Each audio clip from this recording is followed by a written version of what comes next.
Everyone, I hope आप सब लोग बहुत अच्छे होंगे। उम्मीद करती हूँ कि आप सब लोगों का 2021 बहुत अच्छा जा रहा होगा। अगर मैं अपनी बात करूँ तो मैं बहुत ही ब्लेस्ड और बहुत ही थैंकफुल हूँ कि इस साल में मैं अपने नए घर में हूँ। अगर मैं एग्जैक्टली एक साल पीछे जाऊँ तो इसी टाइम पे मैं और मेरे हस्बैंड ने ये डिसाइड किया था कि अब हम बड़ा घर ढूंढेंगे, लेंगे। हमारी फैमिली हमें ज्वाइन करेगी या कल को फैमिली बड़ी होती है, किसी रिलेटिव ने आना है तो बड़े घर की ज़रूरत पड़ेगी। और इसी टाइम पे अगर मैं पूरा एक साल के प्रोसेस, एक साल की जर्नी की बात करूं, हालांकि एक साल बहुत ही लंबा टाइम होता है, लेकिन इस एक साल में हमने इतना कुछ जान लिया। क्योंकि जब हमने शुरू किया था तो हमें कुछ भी नहीं पता था कि हाउस बाइंग प्रोसेस कैसे होता है, लेकिन एक साल के बाद हमें बहुत कुछ पता लग गया। तो आज की इस वीडियो में मैं आपके साथ शेयर करूंगी कि हमारी हाउस बाइंग प्रोसेस कैसे रहा, या कनाडा में घर खरीदने का प्रोसेस कैसे रहता है।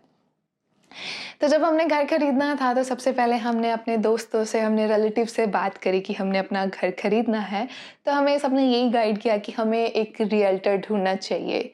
तो हम कई रियल्टर से मिले, और जब हम रियल्टर से मिले और रियल्टर से बातचीत करने के बाद हमें ऐसा लगा कि ये जो सारा प्रोसेस है ये हम खुद भी कर सकते हैं। तो हमने यही डिसाइड किया कि हम सब कुछ खुद ही करेंगे। और हम दोनों में ये क्यूरियोसिटी भी थी ये जानने की और ये सारा कुछ खुद करने की। सो वी डिसाइडेड कि हम सब कुछ खुद ही करेंगे। तो जो सबसे पहला स्टेप था कि घर खरीदने से भी पहला जो स्टेप ये था कि पता होना चाहिए कि हम कितने का घर खरीद सकते हैं। क्योंकि मतलब मैं तो कितने का भी जो सबसे सुंदर घर है वो चाहूँगी, लेकिन प्रैक्टिकली हमें ये पता करवाना था कि घर कितने का हम अफोर्ड कर सकते हैं। क्योंकि जो न्यू इमिग्रेंट होता है उसका जो मेजर जो घर लेने के अमाउंट का जो मेजॉरिटी पोर्शन होता है वो लोन के थ्रू ही होता है। 80 to 95% वो लोन के थ्रू होता है। तो ये बहुत ज़रूरी हो जाता है कि बैंक से ये पता करवाना कि कितने की प्रॉपर्टी हम अफोर्ड कर सकते हैं या बैंक कितने का लोन हमें देगा। तो हम बैंक के पास गए और बैंक ने हमसे हमारे डॉक्यूमेंट्स मांगे, और उस डॉक्यूमेंट्स में हमने अपने tax history, tax forms, credit score, हमें कनाडा में आए कितनी देर हो गई, हम दोनों की सैलरीज, हमारी इन्वेस्टमेंट्स, सेविंग्स। तो इस बेसिस पे सब कुछ देखने के बाद बैंक ने हमें एक अमाउंट दे दिया कि हम उस अमाउंट का घर अफोर्ड कर सकते हैं।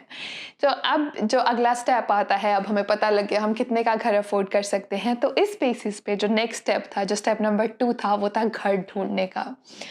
मैं बोलूँगी कनाडा में ये बहुत ही अच्छा सिस्टम है कि सब कुछ ऑनलाइन अवेलेबल था।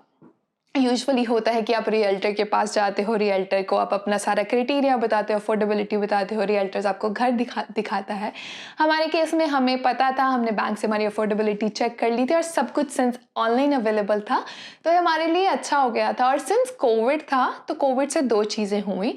कोविड के कारण अब लोग इन पर्सन जाना कम हो गया, और जो सेलर था वो और ज़्यादा पिक्चर्स और 3D टूर बना के ऑनलाइन डालने शुरू किए ताकि उसकी प्रॉपर्टी बहुत सारे लोगों को विजिबल हो। तो बायर साइड पे हमें ये एक एडवांटेज था कि सब कुछ ही ऑनलाइन अवेलेबल था।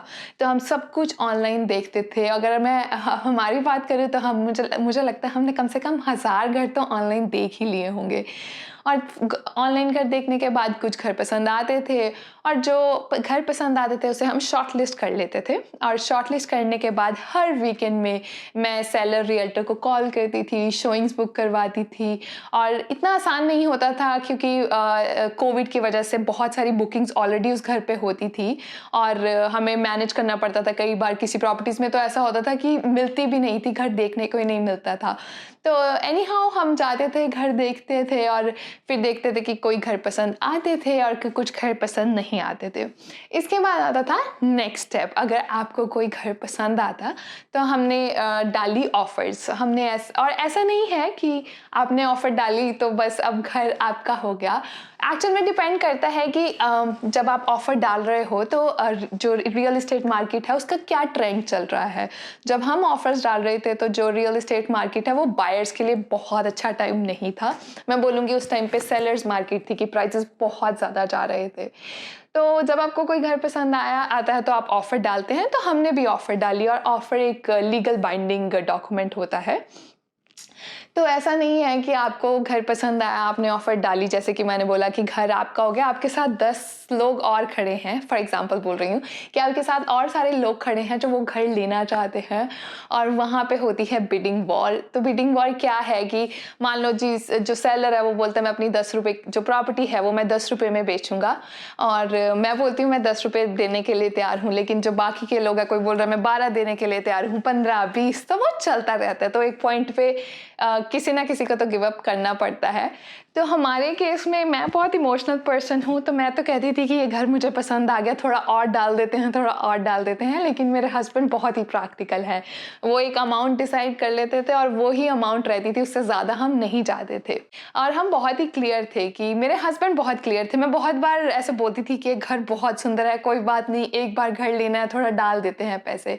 बट उन्होंने बिल्कुल प्रैक्टिकल होकर डिसीजन लिया, चाहे हमें सिर्फ 10,000 से नहीं होता था, बट वी डिसाइडेड कि हम इससे ज़्यादा नहीं जाएंगे। और ऐसा नहीं है कि ये अमाउंट हम मार्केट के हिसाब से डिसाइड करते थे, प्रॉपर्टी देखने के बाद हम डिसाइड करते थे हाँ इतना प्राइस हम इस प्रॉपर्टी के लिए देंगे, इससे ज़्यादा या इससे कम हम नहीं देंगे। तो ऐसे ही बहुत सारी प्रॉपर्टीज़ में ऑफर डाली। आप लोगों को ये चीज़ तो पता ही है कि 9 प्रॉपर्टीज़ में हमने ऑफर डाली और वो रिजेक्ट हो गई। फाइनली उसके बाद जो ये वाला घर है, इस घर में हमने ऑफर डाली और ये ऑफ़र हमारी एक्सेप्ट हो गई। तो इसके बाद आता है अगला स्टेप, या मैं बोलूँ कि इसी स्टेप का पार्ट है जब आपकी ऑफ़र कंफर्म हो जाती है, यानी आपकी ऑफ़र एक्सेप्ट हो जाती है।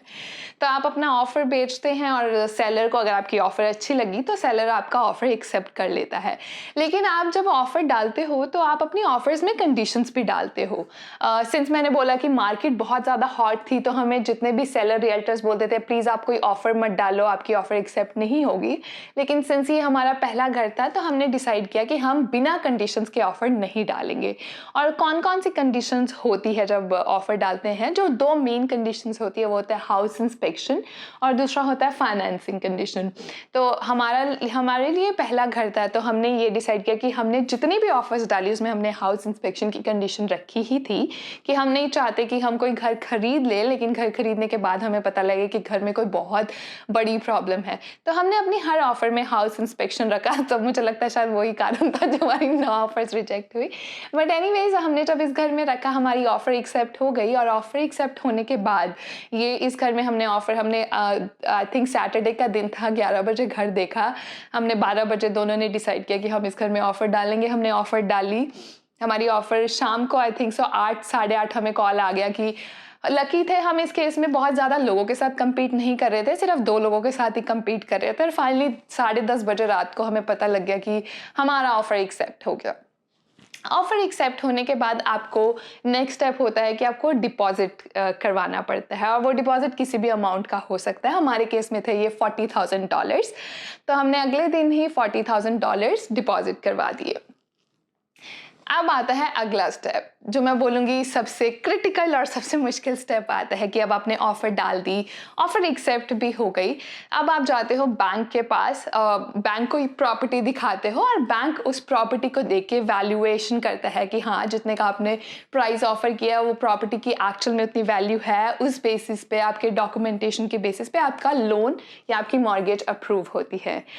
तो इस केस में हमने एक अपना टीडी के साथ हमारी बैंकिंग है, तो हमने अपनी एप्लीकेशन टीडी के साथ लगाई, एक और बैंक के साथ लगाई और एक ब्रोकर के थ्रू लगाई। और हमने ये एप्लीकेशन 3 अलग-अलग जगह पे इसलिए लगाई क्योंकि हर बैंक का क्राइटेरिया अलग होता है।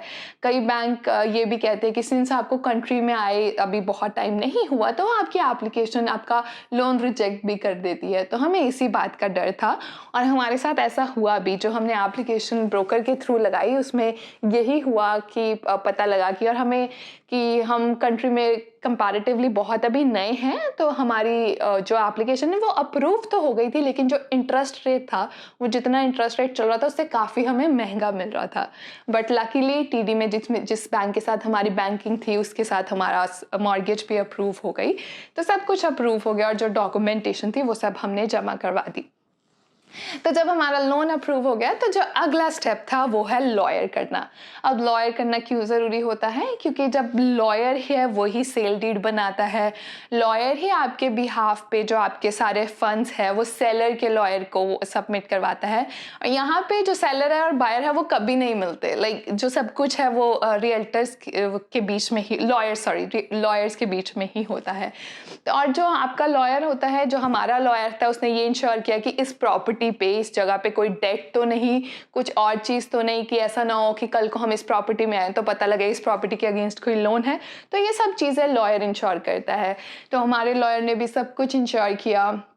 और इन बिटवीन हम जो क्लोजिंग होती है, जब यूजुअली 30 डेज, 60 डेज, 90 डेज़ की होती है, तो 30 डेज ये इतना टाइम इसलिए दिया जाता है कि जो दोनों पार्टीज़ हैं उन्हें टाइम मिल जाए, जो जिन्होंने घर बेचा है उन्हें भी शिफ्ट करना होता है, उन्हें भी अपना घर ढूंढना पड़ता है। तो हमारी क्लोजिंग डेट का टाइम था 30 डेज़। तो इन बिटवीन जो हमारा लॉयर था उसमें हम अपने सारे डॉक्यूमेंट्स जमा करवाते रहे, बैंक के साथ कोऑर्डिनेट करते रहे, जो जो डॉक्यूमेंट्स जो दोनों पार्टीज़ में कोई मांगता था हम देते रहे। और जो एक चीज़ होती है इन बिटवीन क्लोजिंग डेट में, जितनी भी यूटिलिटीज़ कंपनी होती है, यानी बिजली वाले, पानी वाले, गैस वाले, उनको भी हमने कॉल किया कि हमने ये घर लिया है, अब हम इसके ऑनर बनने वाले हैं, तो ये चेंज कर दे। तो वो उनको भी इन्फॉर्म कर दिया। और फिर फाइनली जो क्लोजिंग डेट होती है, जो हमारी थी 8 दिसंबर, उस डेट में आपको ट्रांसफ़र ऑफ ऑनरशिप मिल जाती है, उस दिन में आपको चाबियां मिल जाती हैं घर की। तो उससे 2 दिन पहले हम लॉयर के पास गए, उसने हमसे सारे डॉक्यूमेंट साइन करवाने थे। हमारे पास वो भी ऑप्शन थी कि हम वो ऑनलाइन कर सकते हैं, लेकिन उसके $200 ज़्यादा देने पड़ रहे थे, तो वही डिसाइड कि हम उनके पास ही जाएंगे, $200 तो बचाएं। हम लॉयर के पास गए, सारा कुछ साइन किया। और नेक्स्ट डे जब हमारी क्लोजिंग डे थी, उधर से बैंक्स ने जो सारे फंड्स थे वो हमारी लॉयर को दे दिए, हमारी जो डाउन पेमेंट्स वाले फंड थे वो हमने दे दिए, और जो सारी अमाउंट है वो हमारी लॉयर ने सेलर के लॉयर को दे दिए। एंड उसके बाद जो चाबियां थी, और चाबियां भी ऐसी नहीं है कि आपको फिजिकली चाबियां मिलती हैं, हमारी लॉयर ने जो लॉक बॉक्स था उसका कोड हमें ईमेल कर दिया, और हम नेक्स्ट डे घर में आए, हमें कोड का वो लॉक बॉक्स का कोड पता था, हमने कोड एंटर किया और फिर हम होम ओनर बन गए। ये मैंने आपको 10 मिनट में बता दिया कि हम होम ओनर्स कैसे बने, लेकिन इसको करने में पूरा 1 साल लग गया, और वो तो आपको बहुत अच्छे से पता ही है। तो ये है हमारा पूरा प्रोसेस। और अगर आपने नोटिस किया हो, सब कुछ ऑनलाइन था। बैंक के साथ जब डील किया वो भी ऑनलाइन, फ़ोन पे, घर भी ऑनलाइन देखे, और लॉयर के साथ भी सब कुछ ऑनलाइन हुआ, लेकिन जब साइन करना था तभी हम गए। तो ये थी हमारी हाउस बाइंग की पूरा प्रोसेस।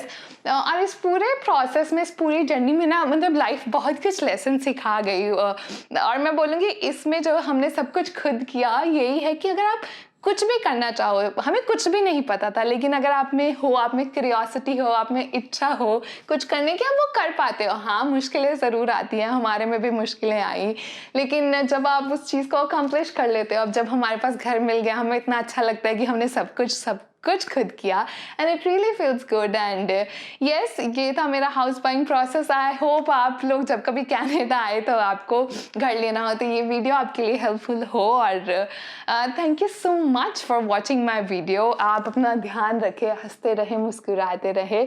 मैं अगले हफ्ते एक नई वीडियो के साथ आऊँगी। Keep spreading happiness. बाय।